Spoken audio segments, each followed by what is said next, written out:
Welcome to Just Us, the podcast where we explore the magic of nerdy living.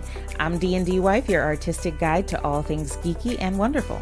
And I'm DM Eguile, your seasoned storyteller and passionate gamer. Together we're here to share our adventures and insights into living a fulfilling nerdy life. Each week we dive into topics like navigating relationships in a nerdy world, maximizing your RPG experiences in small spaces, and growing your own herbs and veggies on a tiny patio. We'll also share our favorite hobbies, budget-friendly tips for having epic fun, and stories from our homebrew world of Extreas. Whether you're a fellow nerd, a tabletop enthusiast, or just looking for inspiration to pursue your passions, we've got something for you. So grab your dice, your favorite snacks, and join us for a journey into the heart of nerdy living. Tune in to Just Us, where love, creativity, and adventure are always on the agenda. Welcome everyone to Just Us. Tonight we're diving into a cozy, crafty passion, crochet. That's right. From conventions to our own home projects, crochet has become this amazing crossover between traditional crafting and nerdy culture. And trust me, it's everywhere now. Exactly. We're talking about epic crochet cosplays, handmade goodies we've seen and some bought at recent conventions, and even some of our nerdy crochet projects. Plus, if you're curious about trying it out, we've got some great tips to get you started without breaking the bank. So grab your yarn, your hooks, and let's stitch our way into the world of crochet. Now, obviously, this is a you hobby, D&D wife. Yeah. You are the expert in this. I love crochet. And I love because in the beginning, I remember just being like, oh, yeah, it's like that hobby I used to see in like old television and stuff. And I remember even when you first started being like, okay, you know, she's gonna knit us it's some the sweaters. Old lady like crochet thing. I get that. Holy cow, it's everywhere. I mean, the last time we went to Sac Anime, it was, I think every other vendor was selling some sort of crochet project, whether it was a huge thing or little tiny little things to clip onto you. Yeah, we saw little tiny like plant clips that were just crochet plants. They were so adorable. Oh, yeah. And they ranged too. They were just the little ones as well, and then some bigger plant displays. Right. I mean, it was like cosplay, you know, it was all, you know, so it was like, let me take my favorite character and then crochet version them. Yeah, we saw like a fully crocheted Alistair cosplay. So It was so cool. yeah, the entire outfit was crochet. It was so amazing. And then we also saw a couple from, I don't know if you guys know the video game It Takes Two. Yeah. About the couple trying to work on their issues together. And it was so cool because I think it was you who pointed out where it was using, which I always laugh at, the like giant yarn. Yeah, it's the big like hand knitting type of yarn that you can kind of do. It's kind of come into fashion. So it creates that illusion because they're supposed to be like tiny people. Yeah. So it's like there's so much. It really brings variety. it to life. Absolutely. They look like the realistic. If you see the pictures of what they look like in the video game, it looks like comparable to what their shirts and their clothes look like. Yeah, again, they've been grown up larger kind of thing. Yeah. I mean, it was kind of cool. And I think the biggest thing that I noticed with all these like vendors is that like everyone had kind of like a very unique style. Like, oh yeah, it didn't feel like everyone got like the same thing and then everyone's just making mass production of the same item. No. They were pretty one, well whether it was handcrafted. Colors, design, theme, everybody was different. Oh yeah. And we didn't just see plants or like little things and baubles. We saw everything from bags. I got this really amazing like crocheted purple witch's hat with some like poison or like potion bubbles. Yeah, I remember I was cute. the one that spotted it for you and kind of pointed it out. Oh yeah, and at first sight I fell in love with it. I had to have it. It was the best thing ever. It's got that little lace around the edge. It makes it look like such a cute like anime witch girl kind of thing. So I just loved it. Right, and it was so cool too because to me it's like it also makes them fairly inexpensive. Oh yeah. Right, because I mean obviously yarn and labor, but I find that it is one of those hobbies that the person making it doesn't have to jack up the price too high. Well, it just depends, right? It depends on the level of work that they've done because there are some pieces that are super, super intricate. Like some of the plants that we saw that were crocheted, there's a reason that they were that expensive is because it takes hours to make them that intricately. But like the hat I got, the potion bubbles and stuff were sort of just fabric glued on. Yeah, like cut out. So not all of it was crocheted, just the main hat hat was crocheted. And so you can get away with a little more doing maybe charging a little less when you're doing just the base and then adding the accessories on top of it, which is a little less labor intensive. Yeah. And I mean, and the thing too, it's like, it's not just like conventions either. No. Like I've seen it now kind of become like the next popular thing. Oh yeah. It's taken over things like Etsy. It's huge out there. You don't just buy like the patterns, you can buy like the actual items from people. I'm kind of curious though, I wonder how much, I mean, obviously for you, this was the case, how much crochet really bumped up because of COVID, right? Like, yeah, it was one of those hobbies, I think, that kind of boomed, just like Dungeons and Dragons. Right, because it's a solo project. We had to figure out ways to entertain ourselves. And that's really tough when we're used to being in groups of people or hanging out with others. And so, yeah, it made a resurgence. Things like sewing, crocheting, knitting, they all made a resurgence, just like planting and other, solo activities. Right. And my favorite thing too was like, it's one thing when like obviously vendors make stuff, right? Like stickers, pins, patches. Apparently patches are out, everyone. I looked for patches last second. They're nowhere to be found. Patches don't exist anymore. Yeah. They're gone. It's all about pins. But the good thing was that I saw was that people were buying them. Oh, yeah. Like, it wasn't just, oh, hey, this cute thing, everybody. I think it was like every other person had the same kind of witch's hat as you. Had some little, it was all the little rage was like the hair attachments of the little plant, like the Mario piranha plant. Right? I mean, it was every other person there. So it's not like it's just being made, but it's being bought too. Yeah, people love purchasing crocheted items. I think not only does it have that sort of like, it was handcrafted, so it's unique. Each item is unique to you because who knows, they might have missed a stitch somewhere or added a stitch somewhere. And it just always carries that uniqueness from the person. It's not just that, but I think it's just the representation of creativity that it is. It's just so unique to see. I think like this is like the thing that you point, and I remember this the most, is that like, you go and a lot of people have these really great arts, but they're prints. Yeah. Right. So you were like, well, they're nice, but it doesn't really convey the energy, the time, right? Versus someone drawing each individual canvas. But you were saying when we found the hat, every crochet project has to be done. There's not really a machine yet that just busts out crochet projects. I mean, you get like the scarf, the scarf makers, or there are the commercial manufacturers that do like the sweaters and stuff like that, and the clothing that is like crocheted by machines. Sec Anime, you're gonna get more handmade stuff. stuff. And you're not gonna get the unique items because that sort of level of intricacy and technology hasn't gotten there yet. So you're not gonna get the crazy items that we saw there. And it wasn't just items, it was like clothing too. You could buy pieces of clothing to just wear around. I mean, I think there was a ton of times where you would see something, especially on like Pinterest and all those other little websites. You would see something, you're like, oh my god, I have to find the pattern for it. Oh yeah. And you would be so bummed if you couldn't find one, or if it turned out to be like AI.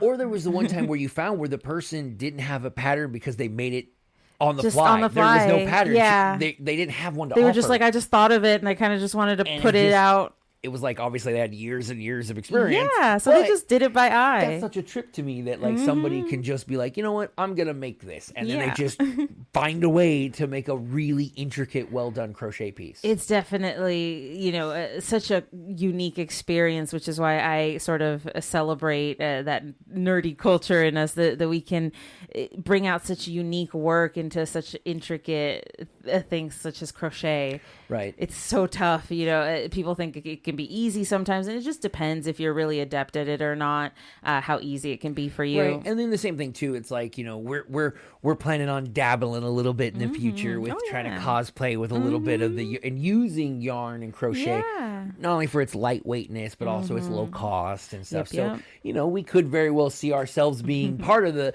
giant crochet community of cosplayers. Oh yeah. I would love to see that someday. I encourage others as well to embrace their creative skills and see what cosplays or accessories they can make for themselves. And who knows, we might see them at these conventions. The only thing I can think of is I just feel bad for them during the summer conventions. That's all that yarn, all that cotton can't be fun in the heat. In the winter, it's probably a great cosplay. Yeah, definitely a winter thing. In the summer, maybe something a little lighter or skimpier, I guess.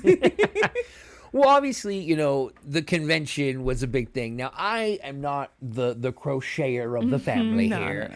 Obviously, you know, when we started dating and then eventually when we got married and then especially during COVID, you were a knitting fiend. Yeah, I was super into it. But I've been into it since before we got you had always told me, like, when I saw you and you had started getting this stuff, you're like, well, I had done this before. And I'm just like, in my head, all I can see is all of a sudden now you have gray hair, you're sitting in a corner, little old lady. You're making a little baby shirt because somebody's pregnant or something. You know, it's like, oh, you know, it's just the connotation. But then I see you with this weird like bag that just like never ending string comes out of with these giant sticks that could kill me in an instant. Right. And you're like, I'm knitting. It's like, this is not the knitting I used to know. So I mean, you've been through quite a journey. Oh yeah. I mean, my mom taught me to sew at an early age, so I had already kind of dipped the foot in, as it were, and I've always loved being creative that way. I've always wanted to do things like make my own clothes, make my own bags, accessories, things like that, pillow, whatever, right?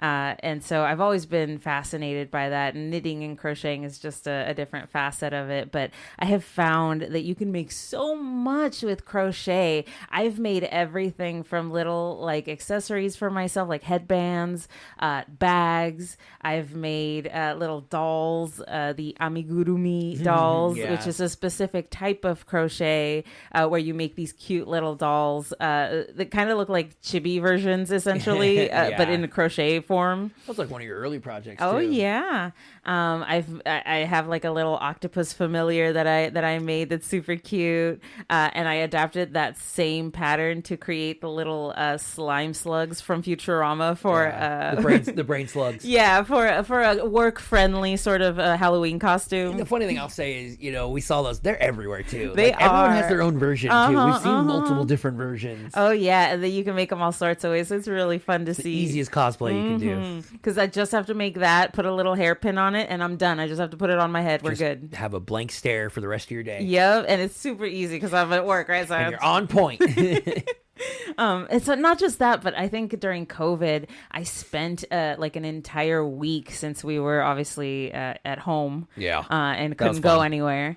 But I spent literally an entire week, 7 days, crocheting an entire like cloak / capelet kind of thing that I found. I know. I remember it was like day in and day out. It was just like you had a goal, and the goal was to finish. It was so pretty in the pictures. I just had to have one. I just remember like having you lit, and you have like this like number system that you have to kind of like repeat, and you're like, and I'm looking you read this thing, and it looks just like Minesweeper. Yeah, and I remember you would like try to talk to me. I'm like, I'm counting. I'm counting. Don't talk to me. So I would like have to wait until like the sticks were down, and then it was like, oh, she can talk now. Yeah. I'm available now. But yeah, it's just super fun, I think, to make such a unique little aspects. You know, for the dolls, little things. I made this little Doctor Who sort of what is it called? They're weeping angels. Yeah, I found a little crochet pattern for it, and I made one just because I've always loved Doctor Who and I wanted one. But it turned out to be something that we use now every year as our Christmas tree topper because it's an angel. In that morbid sense of just playing with the devil in terms of if it's real. Right. And the thing is, if you believe in it, that's supposed to be what makes it real. Right. Plus, it's that whole thing with Doctor Who where it's like anything that like is an iconography of this creature becomes it. Then. So I remember just being like, great, now we're all just now we have one. Yeah, now we have one. Great. Thanks, Anna. No, thanks, DNDWife. Yeah. But you know, it's fun to think about all these things that I never thought would have other uses when crocheting. I just kind of did them for fun. And now we do use them. So it's super fun to think about. Right. And I mean, and I think the thing that you show me too is like you can do like everything. I mean, it's from backpacks, pouches, clothing, dolls, accessories, toys. There's so much to it. Oh yeah. I crocheted a character amigurumi doll of my first D&D character. And she has hair and everything. Like, I think the only thing she doesn't have is like eyes, because I didn't have the little brat pins. Eyes to put in there. But I bought some, so I'm gonna put them in there so she'll be complete. But yeah, I did everything for her. She's got a dress. It's super cute. So it shows that it's just a different way to express your creativity. It's another way that I was able to express the love of my first D&D D&D character. So it's just, she's kind of like, you know, in my life now for forever because I have a little doll of her to remind me. So it just shows how unique of a hobby crochet can be. And it's not just your grandma's hobby anymore. It's cool. It's hip, you know, it's in nowadays with the kids. Yeah. I mean, especially now. And I think too, is like, you can get yarn from like a lot of places that most people don't really realize. And it's not just like Joann's or anything. There's some wholesalers out there that you can get some pretty like a lot of yarn from. Amazon also has some like great places for yarn. So, you know, there's a lot of outlets to be able to start, and I just think that that's always a great way to get into it. But honestly, to me, crochet, the most that it is, it's such a meditative sort of activity.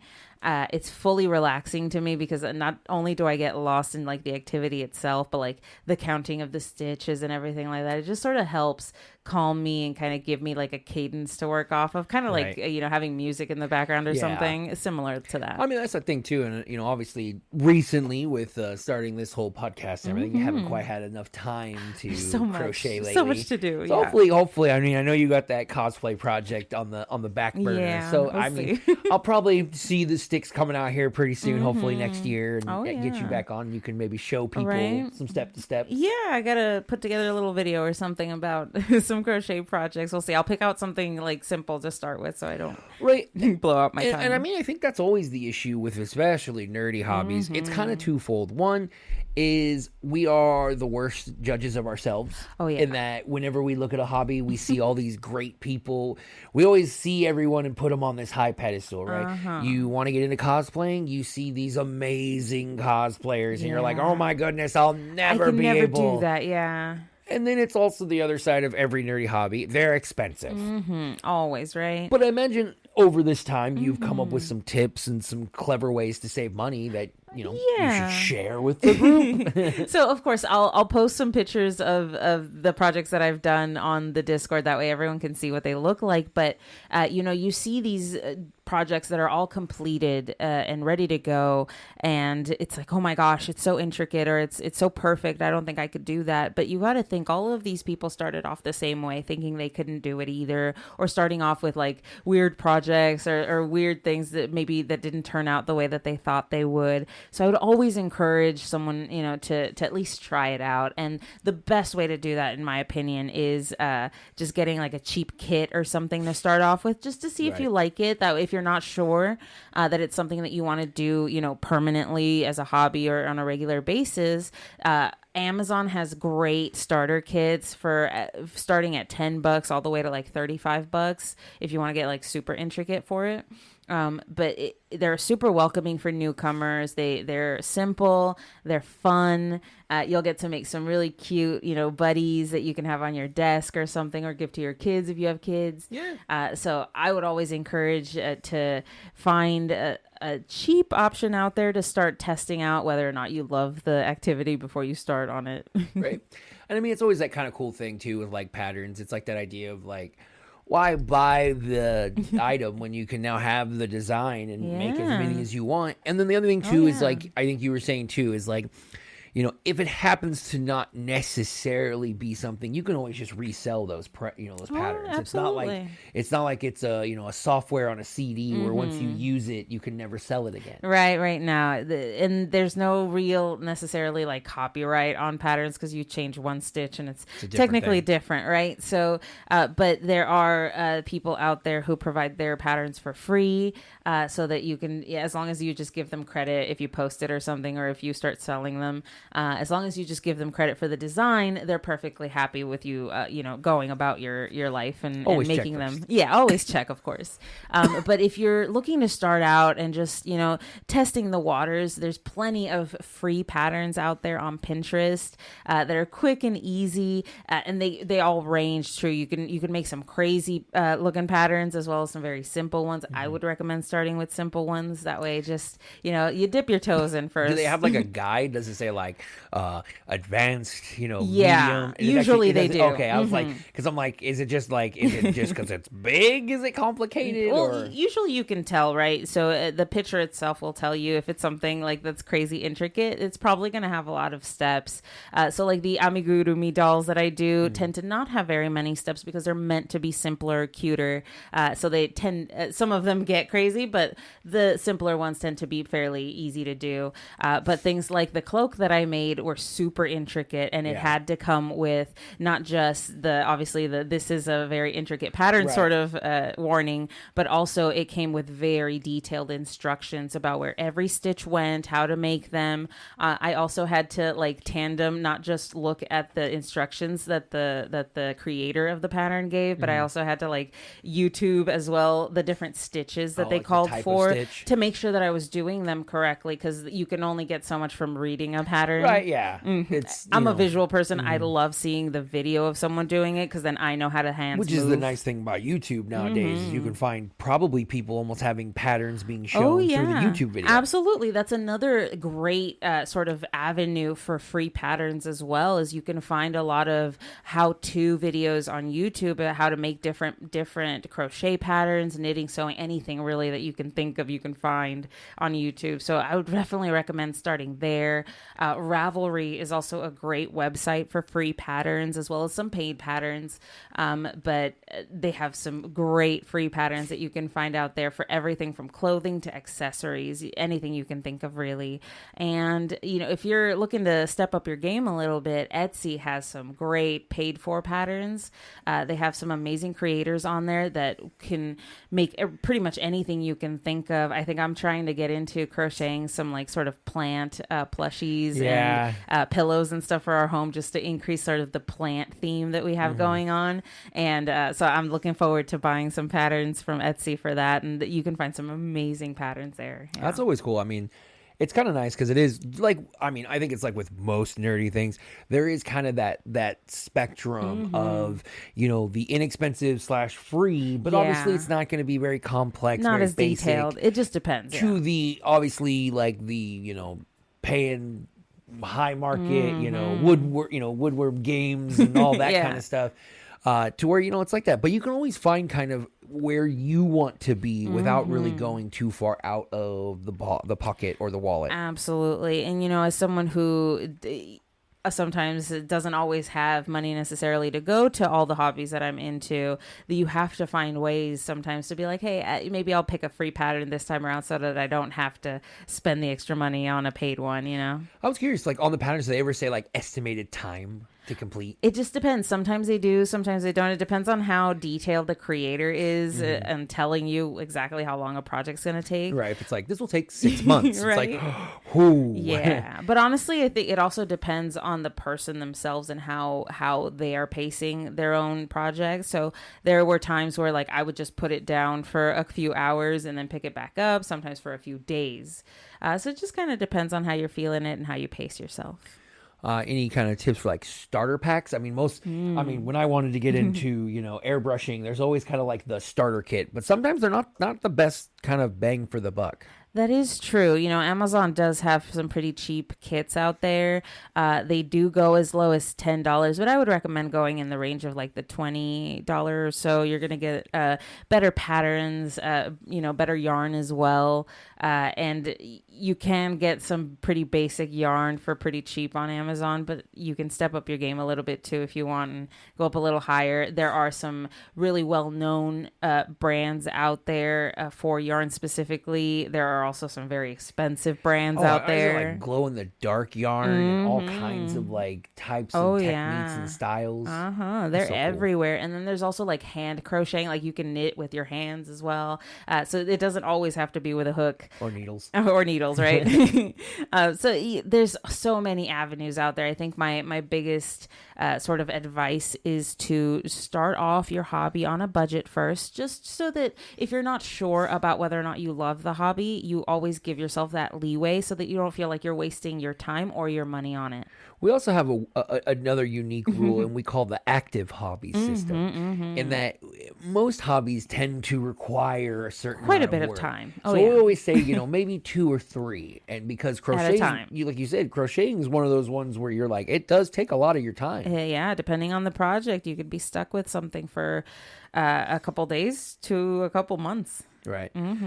So, I mean, as you would say, what would be probably the one thing you wish you knew before you really started crocheting? Oh man, that's a good question. Right. That's difficult. I think it's just probably to be forgiving of myself, because there were a lot of times where I was like, oh, I messed up this stitch, so now the whole project's ruined. Where it's like, oh, no. You can go back, undo it. That's the beauty of crochet. Nothing is really permanent until you finish that last stitch and you kind of tie everything off.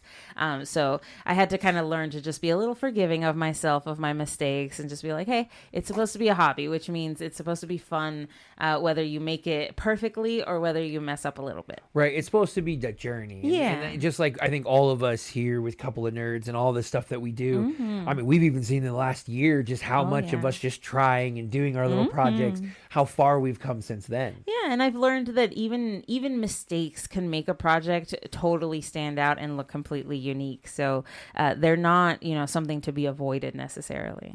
All right. Any upcoming projects you want to tease before we leave today? Or? Ooh, that's a tough one. I don't know if I have anything. I did want to try out, because we really like the video game. It Takes Two. It Takes Two. Yeah. So we were thinking about doing a cosplay for that one. So I'm hoping I can put something together for the next SAC anime. I feel like that one's going to be a big test, right? Because you're making full size stuff. Yeah. So we'll see. I'm hoping I can do that. But definitely try to keep time will tell. Keep little updates out there if you happen to keep going.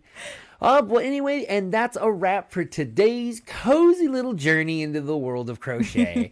Thanks for hanging out with us as we explored everything from our epic confines to some of the creative ways you can start your own projects. Absolutely. Crochet has really found a place in the nerd community, and I love sharing how it combines creativity with a little bit of fandom flair. If you're even a little curious, I definitely recommend give it a try. And as always, don't forget to like, review, and join us on Discord to share your own crochet and craft stories.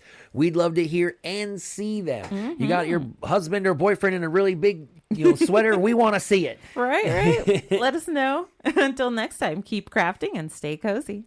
Have a good one. Thanks for joining us on this episode of Just Us. We hope you enjoyed diving into our nerdy world and picked up some tips for your own adventures.